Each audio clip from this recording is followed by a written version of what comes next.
to be respectful of your time. I appreciate you blocking out the time for us today.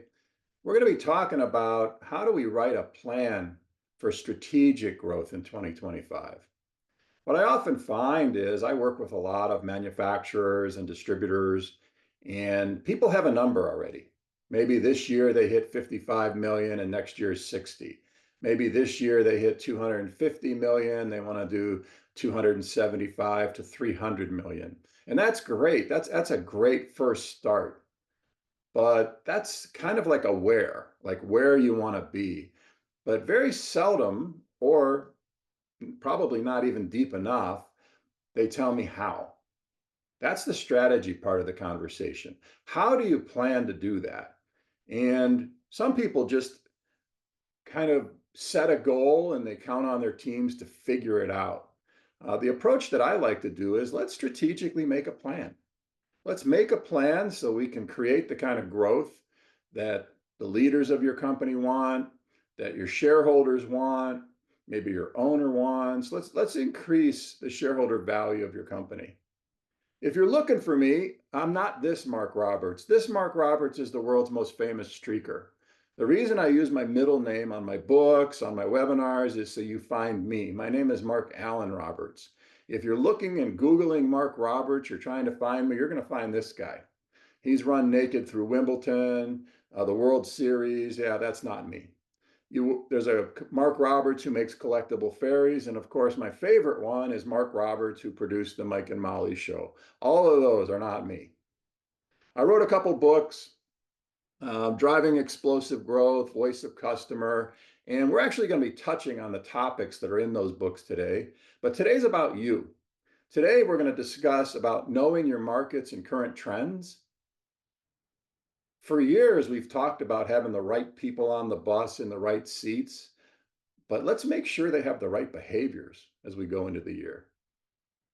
Understanding your customers today. That has been like my secret sauce for the last, let's say, 30 of my 40 years. We're going to spend a lot of time on that. Let's create a strategy based on customers and market trends. We're going to put it all together, and when you do, and you include the pieces that we're discussing today, you will create a plan for explosive growth. What do I mean by explosive growth? Some companies want to grow 2, 3%. That concerns me because often their costs are growing 6 to 7. So they're actually making a plan to decline in terms of net income. No, explosive growth is, 20% growth year over year, 30%.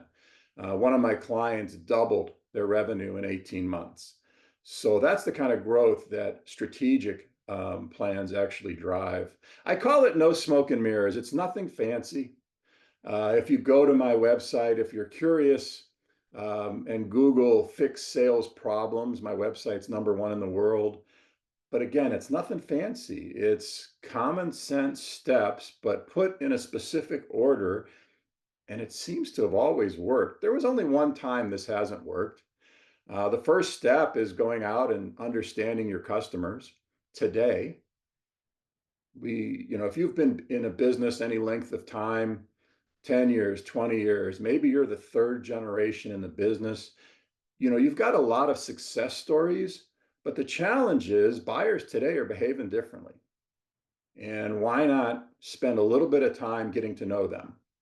Then we look at your salespeople. Do your salespeople have the skills, beliefs, motivations to actually execute your plan? We're going to talk about that in a little bit. I spoke at a conference out west.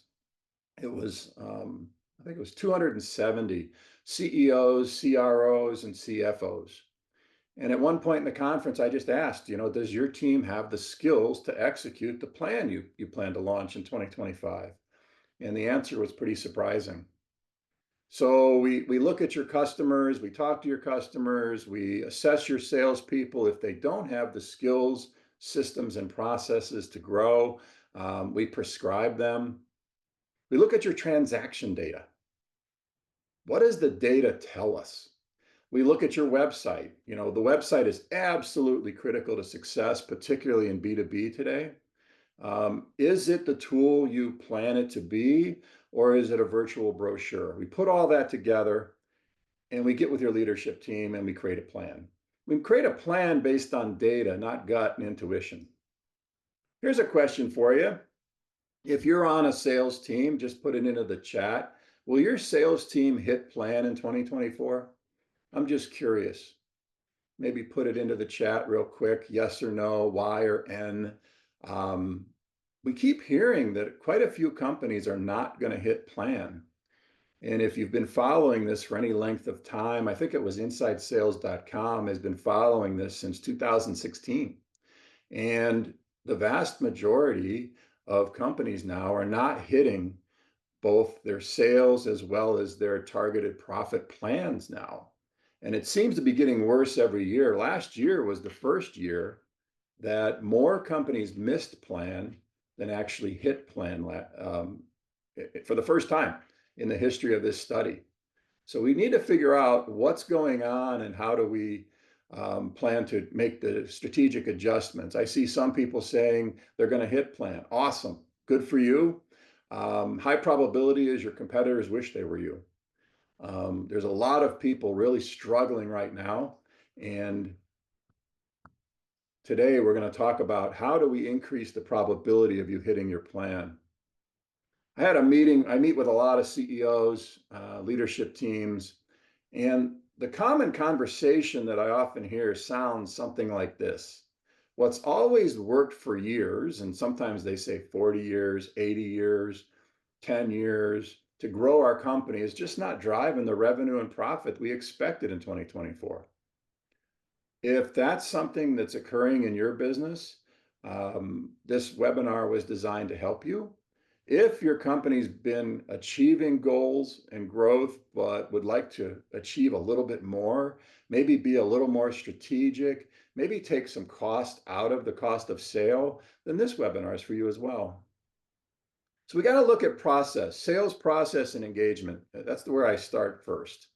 We need to kind of go back in history a little bit.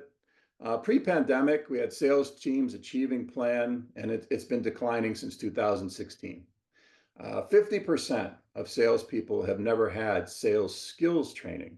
They've had product training, applications training, training on how to work with customers, how to use their systems, but not training on like prospecting, qualifying, discovery questions, things like that. Even more troubling, and a greater number, is the majority of sales managers out there were once top performing salespeople. And without any training, they became a sales manager.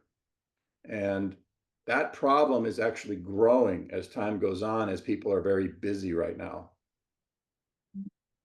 We used to have a lot of face-to-face meetings. That was the way we did business. We went out, we met with customers, we took the time to get to know them. They got to know us. We got to walk around their buildings, learn more about their business. Sales teams typically had really strong product and service knowledge. But then the pandemic hit. We started seeing supply chain challenges.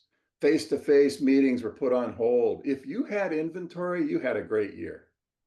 I just wrote an article about it. I'm actually going to give you a link at the end about what we're referring to as sales amnesia, right?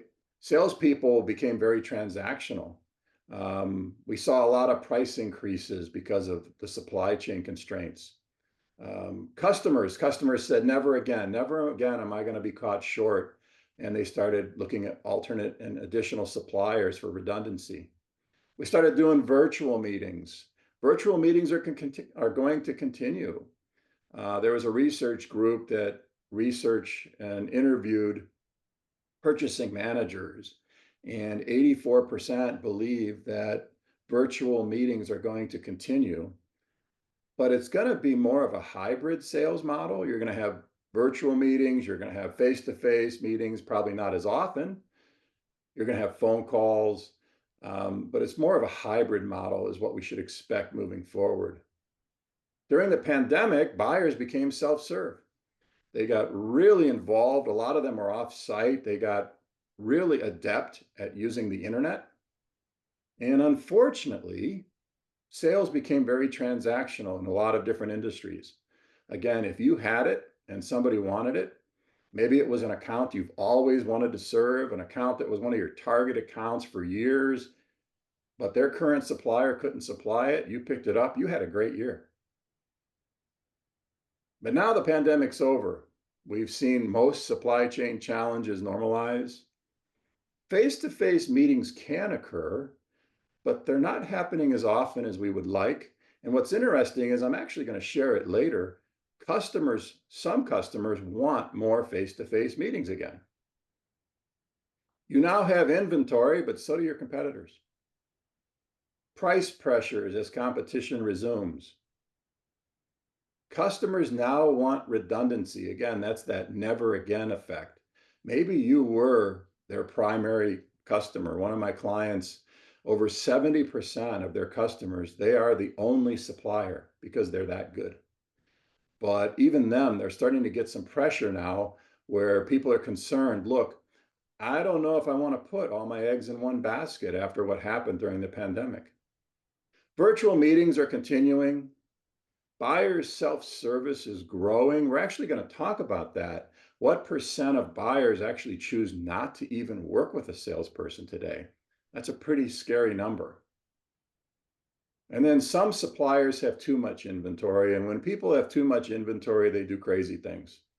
And those crazy things are like a race to the bottom in terms of margin.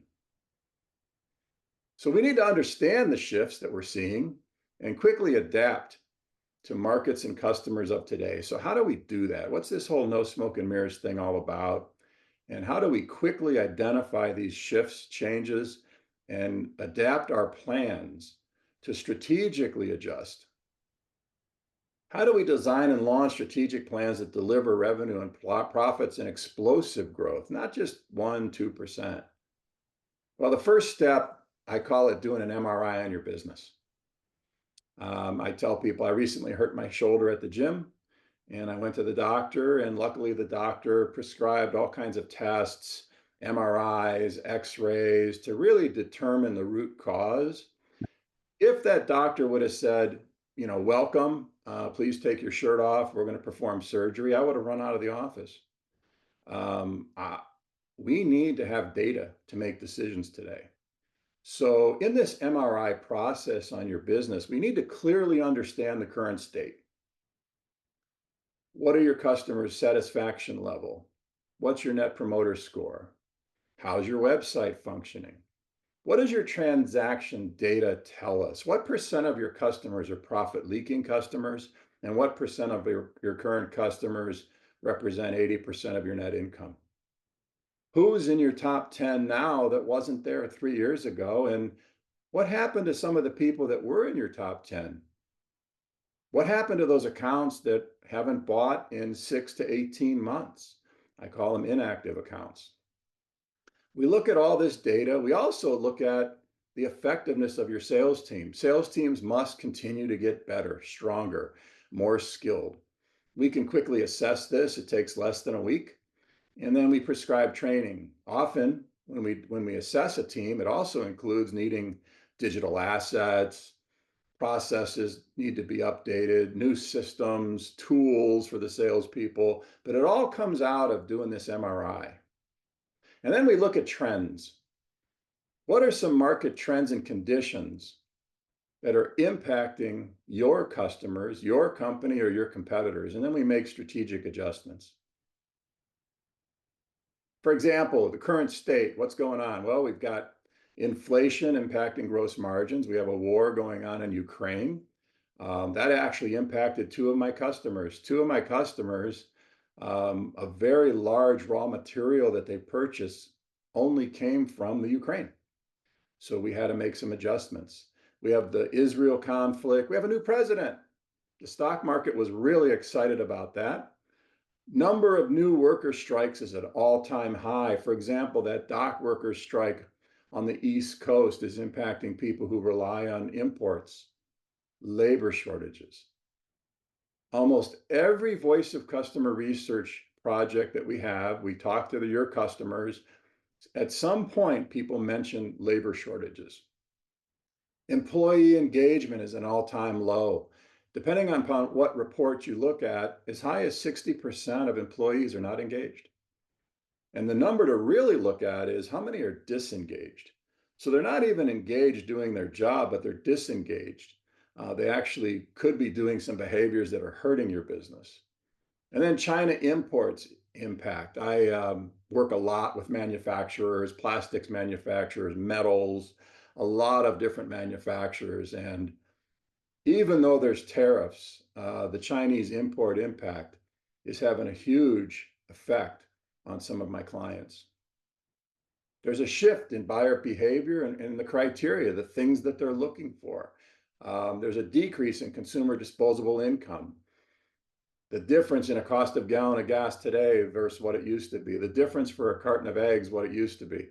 All of that impacts disposable income. So if you're selling a product or a service for consumers, we need to be aware of that. Higher interest rates, tighter environmental controls. This is impacting several of my manufacturers. The post-pandemic new normal is what I call it. Some companies are trying to go back to the way it used to be. I want to go back to the way business used to be before the pandemic. My coaching is don't try to do that. Why don't we figure out what the market needs today? But we have to create that new normal. We have 5 generations of in the workforce, and that's causing some issues, both in a strain on the culture, execution, alignment, trust. And then there's the gray tsunami. I was at a conference recently for mergers and acquisitions, and this topic came up in a loud way.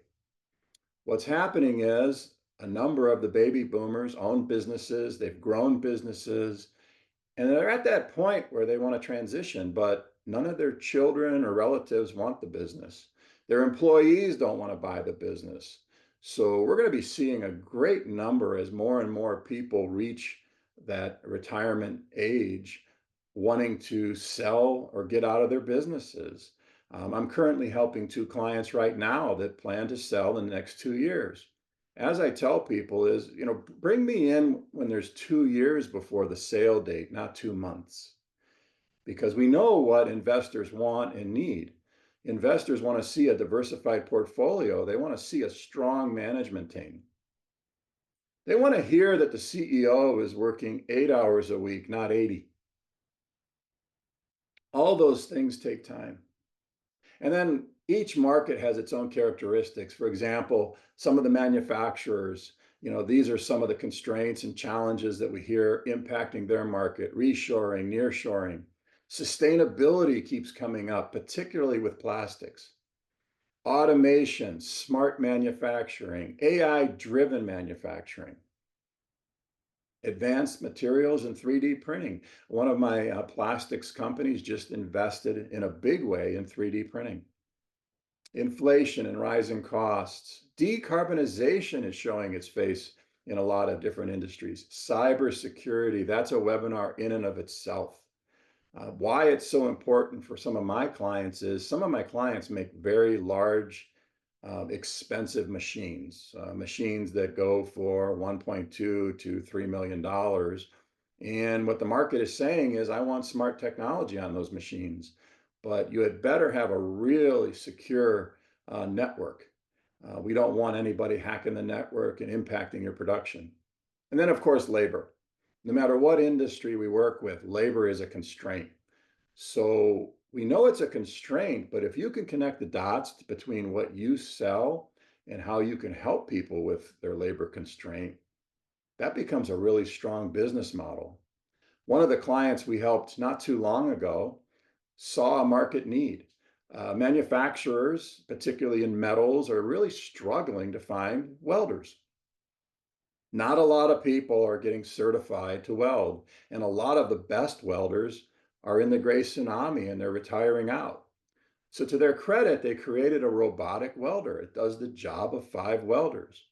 It works 24/7, it doesn't take a smoke break, and it doesn't go to biker week, right? So to their credit, their business is booming because they identified a market trend and they solved it. Distributors. Some of the distributors that I work with are seeing new trends as well: e-commerce, digital transformation. supply chain resilience and diversification, the adoption of automation and robotics. Again, robotics is an answer to that labor shortage out there in the warehouse. Advanced data analytics. If you're a distributor and you're on this call, you really need to be working with a data analytics company. The insights they can give you not only increase your revenue, but make a significant improvement in your bottom line. And then sustainability and green. All of those things are coming up now. We mentioned manufacturers, we mentioned distributors, but what does the voice of customer research say? This is the book I told you I wrote. What's interesting is my first book, Driving Explosive Growth, I mentioned doing voice of customer research, and people reached out to me. What's this whole voice of customer research thing? I think it's pretty interesting, but could you go a little bit deeper? So I wrote a book, and I share the process. I share some great questions. For example, when you're interviewing a customer, and if you really want them to open up, one of my favorite questions is, if you were the president of our company, what would you do to grow business with you? And then the challenge is to be quiet. I did this recently for one client. They asked me to fly out to their third largest account. And this buyer, she talked for 45 minutes. She actually laid out an account development growth plan. She laid out all the things my client needed to do, who they needed to meet, by when, what are critical times. Just one question turned into an amazing key account development plan. And the question I often ask is, could an outdated assumption about your customers, and I should include markets, be stalling your growth? I had one client that they were stalled. Their largest account was a military account. All of a sudden, they stopped purchasing. Sales dropped about 33%, and they had asked our team to come in and help. The first step is always interview your customers.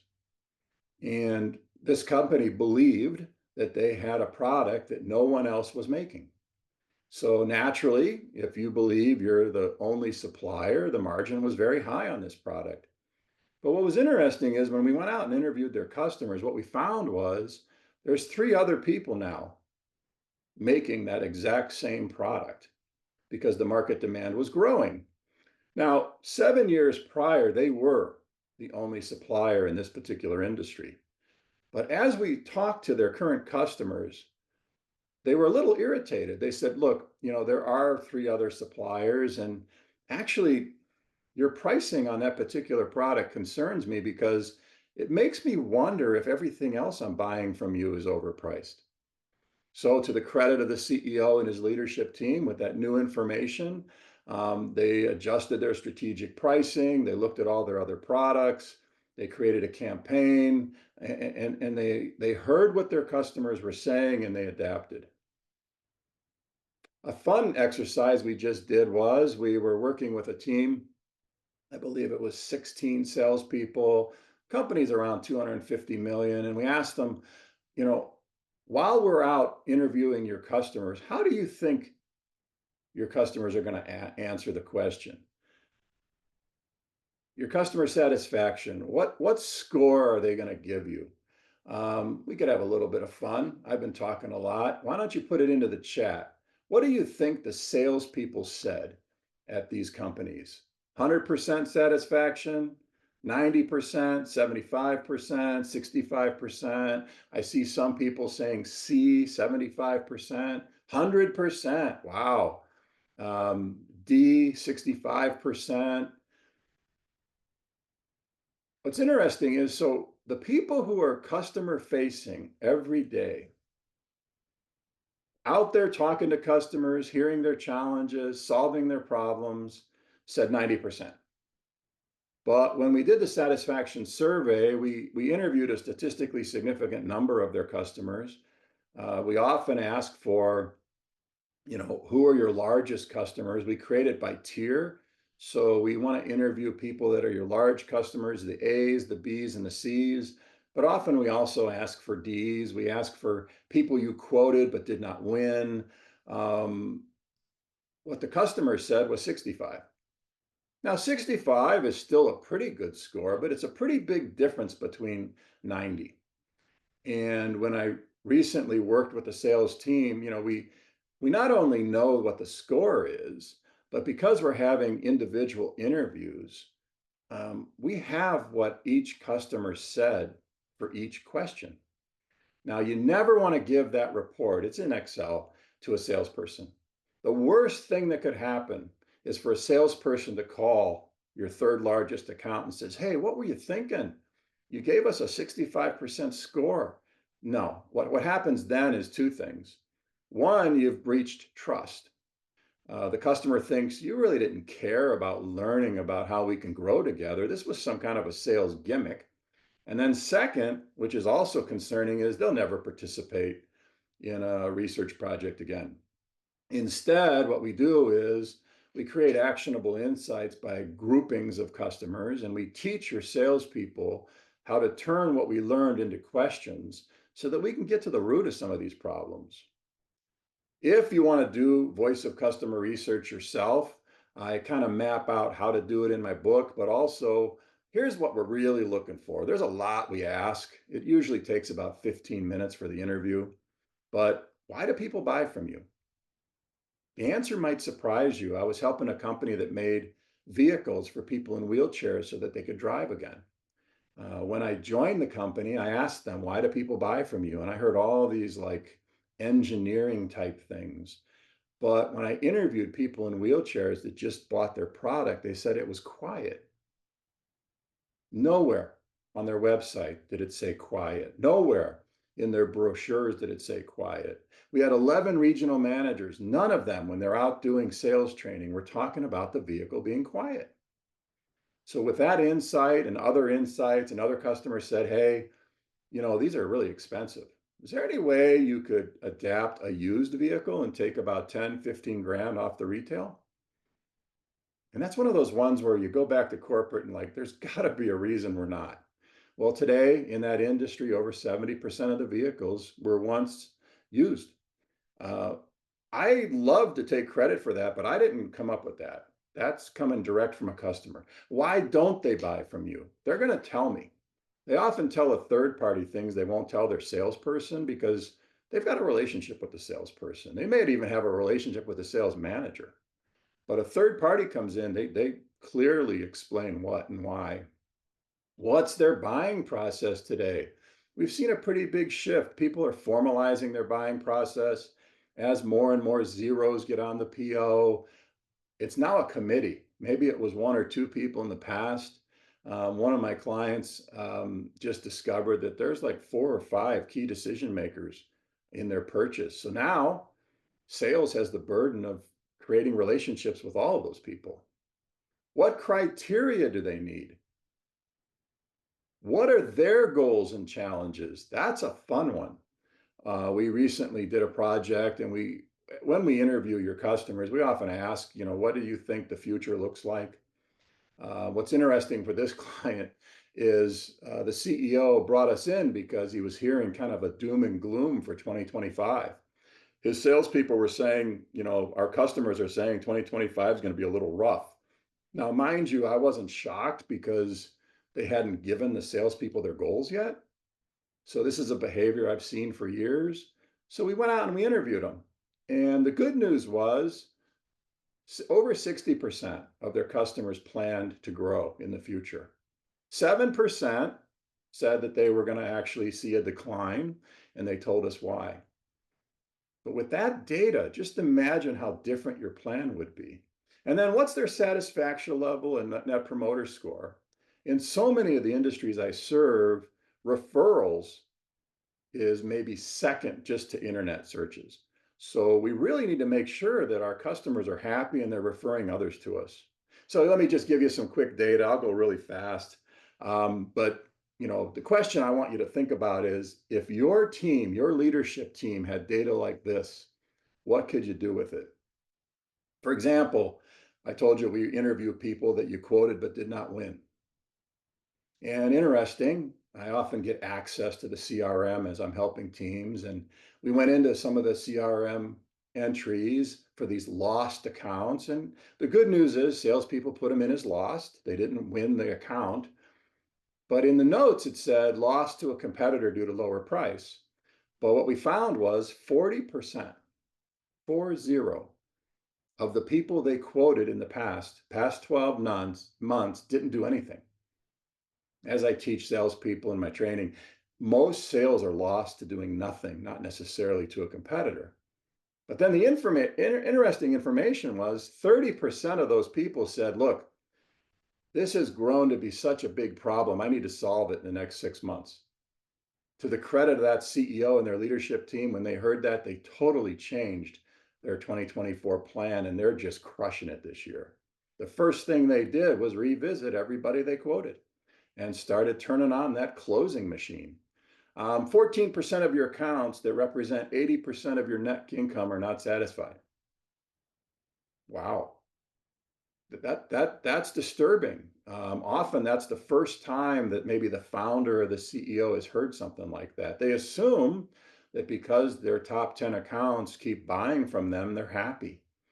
But if you knew that, and then you knew the actual accounts, you knew what the issues were, you could create key account strategic plans to resolve those issues. The time to resolve it is before they leave. 24% of customers share the only reason they don't buy 100% from you is they need a lower priced line. In other words, everybody's familiar with good, better, best. The shame is this company actually introduced a lower cost line months ago. And it seems like for whatever reason, their customers don't know about it. They didn't hear the salespeople talking about it, or maybe sales just didn't feel comfortable yet talking about it. 79%, another client, of customers came from a referral. Sometimes we do a web audit. We go in, we look at your website. How's your rank? What's your bounce rate? Does it follow some of the best website designs? But more importantly, we ask you, who are your top 3 competitors? And we let you know. And in this particular customer, their competitors were receiving 8 to 10 times the traffic of their site. Yes, the site was designed, 10, 12 years ago by a family friend, but when you see data like this and their bounce rate was over 90%, it makes people want to take action, strategic action. 70% of your A accounts are satisfied, but 22% are not. That's another client. 34% of your new accounts went to your website before speaking to your salespeople. So none of us have unlimited budgets. But when you have insight and actionable data like this, you can strategically plan and invest in areas where you know you're going to get a return. 3 of your top 10 accounts want and need face-to-face meetings again. We're hearing this a lot. We're hearing the big accounts miss that personal touch. They're feeling that this whole virtual experience is treating them like a number, but they know they're really important to your business. So keep an eye on that. One large account shared there's a tremendous opportunity for growth in a new market. They've been selling my client's product in a new market, and they'd really like the rep to come up and visit them and work on a market growth plan together. Why did it take us pulling that out of that person? 23% of your current customers are profit leaking accounts. Again, I mentioned it for distributors. It's also very valuable for manufacturers. Find a pricing analytics company. If you don't have one, reach out to me. There's a couple that I highly recommend, but they give you actionable data. There's something called the whale curve. I've written about it. But about 20% of your customers are profit leakers on average. So you would have been better off to put a $5 bill in a box and ship it than to keep shipping them. And there's about 5 ways to fix it. We often, once we have the data, we train salespeople how to go out and improve the profit at those leakers. And once we improve it, we typically see about a 2-3% lift within 90 days. When you get your report, it's going to look something like this. We were really blessed to work with a really large, impressive machine repair company. And some of the things their leadership team wanted to know is, where do people go when they need to get a machine fixed? 32% said the internet, 30% said peer-to-peer. Almost 20% said their personal network. So again, that whole referral thing, that net promoter score thing is really important. And then they also said, are we calling on the right people? When a machine needs to be repaired, who in your organization is responsible for finding the repair? Number one on the list, almost 27% was maintenance. What's interesting is the client was calling on purchasing. So we wrote a plan and we started reaching out to maintenance. We created a maintenance manager persona and language for a maintenance manager. And second was industrial engineer, and nobody was calling on that person until we got the data. So again, I've been doing a lot of talking, but I'm so excited about this. This process works. One plastics company I worked at, they were around 4 to 10 million, and we sold them 13 years later for 300 million. That company on the West Coast that made the vehicles for handicapped people were stuck at 14 million. But once we implemented this no smoke and mirrors process, they were sold in about 7 years for 90 million.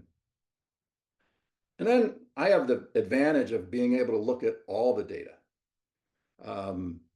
What is the common theme? And the common theme I keep hearing is I don't need a rep pitch slapping me. I love that term. I wish I would have come up with it, but it's such a visual, right? They come in, they show up, they throw up, they assume you have all these problems. What I need is an industry consultant helping me solve my challenges. What they're hungry for is the stuff that's not on your website or not on your competitor's website. If you have a salesperson that's been out in a particular market for 10, 20, 30 years, they've got a tremendous amount of knowledge that they can use to help their customers solve problems. So question for you, we could put it into the chat. What percent of buyers choose not to work with a salesperson today? 5%, 15%, 30%, more than 40%. What do you think that number is? And again, I have the unfair advantage. We interview buyers.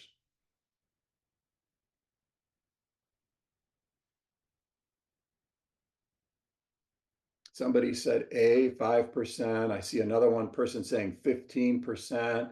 15% of buyers in their industry are choosing to go around the salesperson, possibly doing something online, reaching out directly to customer service. Any other guesses before we move on?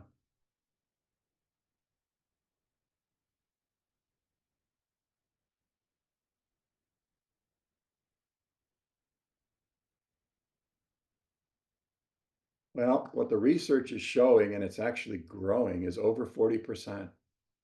Over 40%. And again, we're seeing a new generation emerging and growing into management positions. We got the millennials, we got the Gen Zs.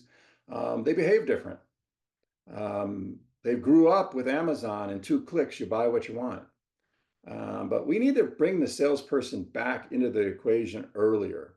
And that's why we teach them how to build relationships, how to speak in terms of value and not products. And then the question is, does your sales team have the skills, motivations, and beliefs to hit your plan? As I said, I spoke at a conference recently, and I just asked the question, okay, show of hands. How many of you believe 100% of your team have the skills to execute the plan that you and your leaders have worked on so hard? Not one hand. I got down to 70, maybe 2 hands showed up. I got down to 50, maybe about 20 hands showed. But when I started getting down into 30 to 40% of their workforce, that's when most of the hands in the room came up. Now, what concerns me is, let me get this straight.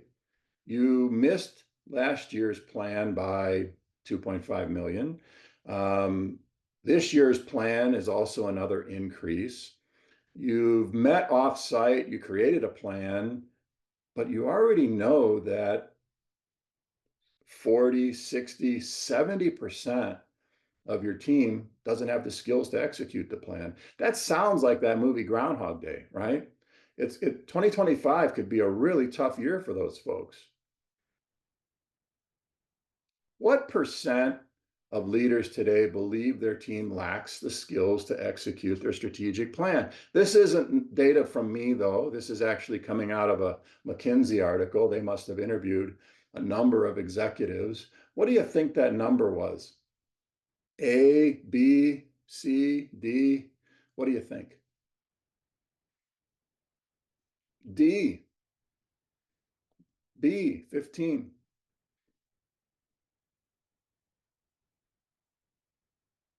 Yeah, it's actually a big number.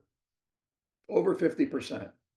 Over 50% believe their teams today lack the skills to execute. I want to say in that same article, 97% said they plan to invest in upskilling this year. So here's the thing, you don't have to guess.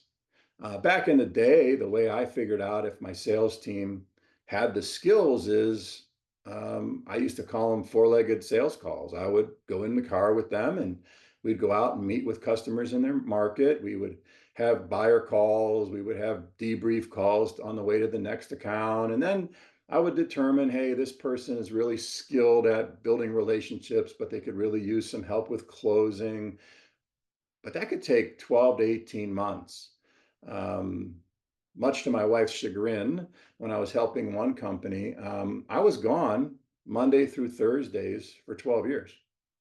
And I was out working with our salespeople, trying to understand our customers, trying to understand what training our teams need. But today you don't have to wait. This is a project we just did about 6 months ago for a team of 11 salespeople, really quick. Where are they strong? Good news, we've got people with high competencies in hunting. A lot of my manufacturers would love to have that kind of a demographic, but they struggle. They're reaching the decision maker. They're calling on buyers. They're not calling on decision makers. Look at closing skills. Out of 100, they ranked 16. Presentation skills, very strong. They know their product. They know your company. Qualifying skills, pretty low. So when I shared this with the CEO, I says, let me just ask you something. How often do you get a forecast from sales? You share it with, your leadership team, maybe your board, and then we miss it. Yeah, it happens a lot. Then look at closing skills. Again, closing skills consistently, I think it's 67% of salespeople struggle with closing skills. So again, I could have an entire webinar on this, but what I want to say is you don't have to guess. We can figure it out. Back to voice of customer, what do people want? I mean, if I had to pick, what do people want? They want authentic conversations with real people. In my one book, Driving Explosive Growth, I had to put an entire chapter in on human to human selling. What does that look like? Product knowledge, of course, market and application knowledge, insights that aren't found on your website, competence. They don't want to be the one training your salesperson. That comes up a lot when we talk to customers. They want trusted advisors. That's a great book, by the way, on how to take your salespeople from being a vendor to being a trusted advisor. Business consultants, right? They talk in the language of business. They want people who have an intent to serve and help them, not sell them. They want people who understand the business and help them. This comes out a lot, particularly when we do win-loss analysis. People assume the reason why people don't buy is always price, but often price is on the list. It's either second or third, but the leading issue is I don't think the person really understood the problem we were trying to solve, so I didn't trust the solution that they gave me. Speak in terms of value and outcomes, not features and benefits. These are coming directly from buyers, and high probability is the buyers in your market are saying the same thing. And then there's transaction data. I actually recorded a couple of videos. There's dollars in your data if you know where to look. Is part of your plan to improve profit margin next year? Let's take a look at that data. Now, you might have some really talented people in your team that can manipulate data, but again, I refer a lot of my clients to data analysts that are amazing, price strategists. There's all kinds of value that you get from them, and real quickly you get insights that you can act on. So Develop your plan based on growth, based on data, not your gut, not your intuition, or how things have always been done around here. Now, Mark, come on, nobody's doing that. Oh, actually, there's quite a few. It's actually one of the biggest struggles I have when I try to help somebody. The leadership team says, I want to grow 20, 30%. But then when I tell them the information from their customers, we assess their salespeople, somebody in the organization says, well, my grandfather didn't have to do that. Well, your grandfather didn't have a cell phone either. It's time that we adapt. We listen and we adapt. If your business has been around more than 10 years, you have really smart people in your business. Just imagine if we gave them current data, what your team could do. So if you take these steps, what can you expect? You're going to have increased revenue and profits. Your engagement's going to go up. You're going to be talking the language of your customers. You're going to be focused on activities that drive satisfaction. You're going to increase your market share. You're going to reduce the cost of sale. Often when we interview customers, we ask them about things that they value. And there's a lot of things that businesses have done maybe for 15, 20 years that cost them money that people don't value anymore. Often we're the first person to ask them of that. We go back to the leadership team and say, hey, great news. You guys are spending X amount of thousands of dollars on this particular thing, and your customers used to value it, but they don't anymore. What do you say we repurpose those funds? Improve sales effectiveness. This is just an ongoing thing, but people don't want like a used car sales approach. I've never wanted it. What they want, like I said earlier, is consultants. They want people that come in and talk about outcomes, how their product or service is going to impact their business. We got to improve customer satisfaction and experience. You can't do it if you don't know what they value and what they don't value, and maybe some of their struggles. And we want to increase shareholder value. That's something we all want to do. We should all be focused on. If you can't connect the dots to what your plan is doing and how it impacts shareholder value, I would argue, why are we doing it? So action steps. So let's say, you just want a list. Well, Jim Collins had this term called a BHAG. So you put out there a number, not next year, but let's say 3 years from now.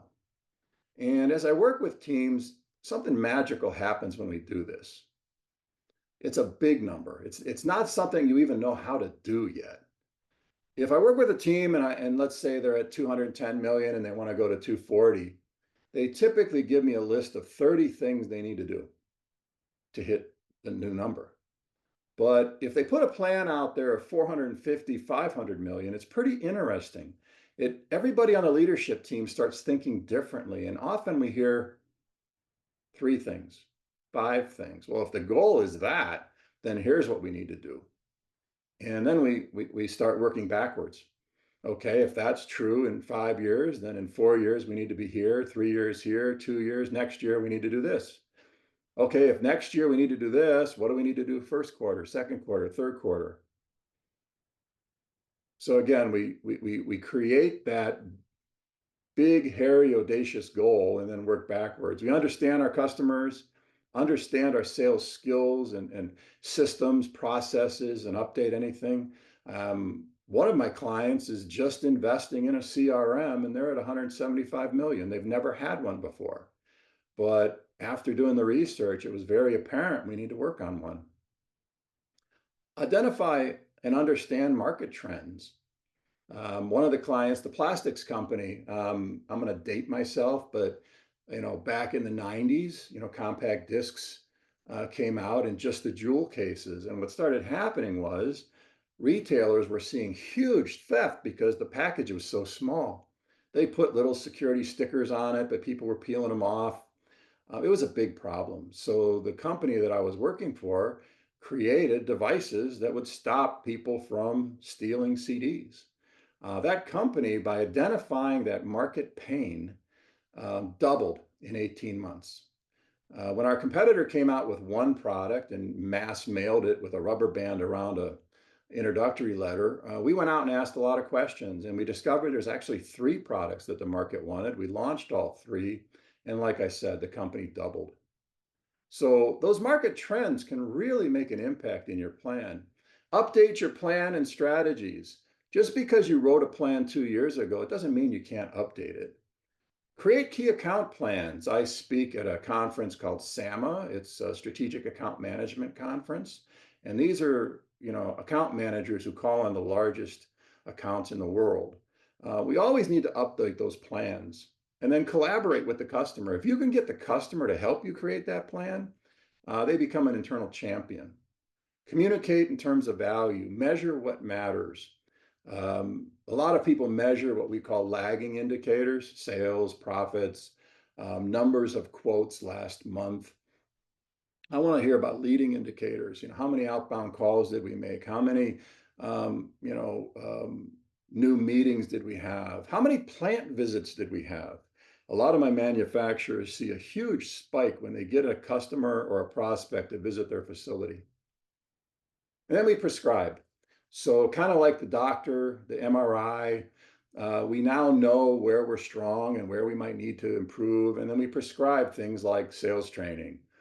We write a new sales plan. We update our sales processes based on the way buyers are buying today. We update our value proposition. I wrote a couple articles about, do you need to do a value proposition audit? What you've been saying maybe since 70 years ago probably needs to be updated based on what people value today. Create sales plans by territory, KPIs, leading and lagging indicators, measure what matters and adapt. We're going to be measuring, we know every quarter what we set out to do so we can hit that big goal 5 years from now. You're not going to hit everything. So with the data, we're going to look at it and say, look, we set out to do this. For whatever reason, we consistently are falling short on this. Maybe we need to update that strategy. And then update marketing and messaging. That's where the website comes in. Your marketing team works closely with sales. Maybe they have cross-functional goals, and we update our messaging. So the question for you is, when you get this PDF, what's your action plan? When I worked for a company, very large manufacturer called Timken, I want to say they're around 8 billion now. I was the sales training manager. And I was really blessed. They sent me to Harvard to learn how adults learn. And the shame is there's a learning curve where you learn new things.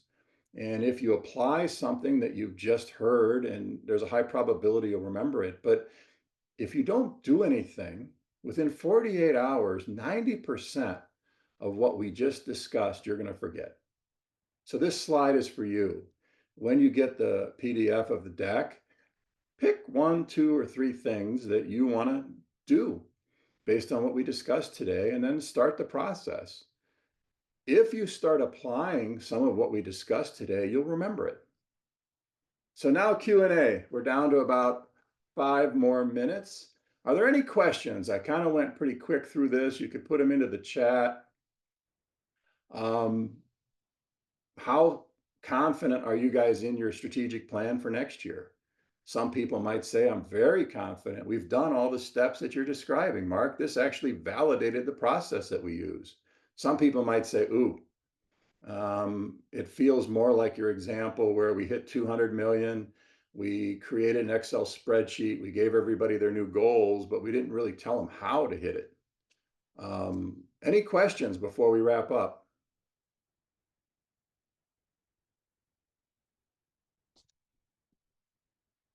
Well, while you're thinking of questions, I wanted to let you know I also I put some information about me. I also created an assessment. If you're curious, like how strong is our sales effectiveness, it's a simple self-service thing. You can go to the website and download it. Nobody's going to read it but you. I don't see how you answered the questions, but I give you a scoring system that can kind of guide you on, how effective your team is today. I've got a lot of different links, website, LinkedIn. I got a blog. It's called No Smoke and Mirrors. I also created 2 new resources. Again, I don't claim to have a lot of personal data. I'm just really blessed to have some great trainers in my life. So I created a sales training white paper The other thing we're seeing is a new persona emerge in sales. We've always had hunters and farmers, but now we're seeing fishermen. So I wrote a paper on that. A fisherman is somebody who takes a digital opportunity and reels it in. And then there's also a new role that I hope your company doesn't have. I call it the babysitter. Um, Again, maybe it's those gray tsunami folks, maybe it's not, but it's somebody who they wait for the phone to ring. They're in a sales role. When we do the assessment, it tells us they shouldn't be in a sales role. We're frustrated that we're asking them and we're measuring all the right things, but they're just not doing any of it. Um, Chances are, if we did like a top grading exercise where we plot each person on how effective they are and how well they match your culture, they probably really match your culture. They're just in the wrong role. So we recommend moving them into a role where they can add a tremendous more amount of value and then replace them with somebody really strong in the skills that we need.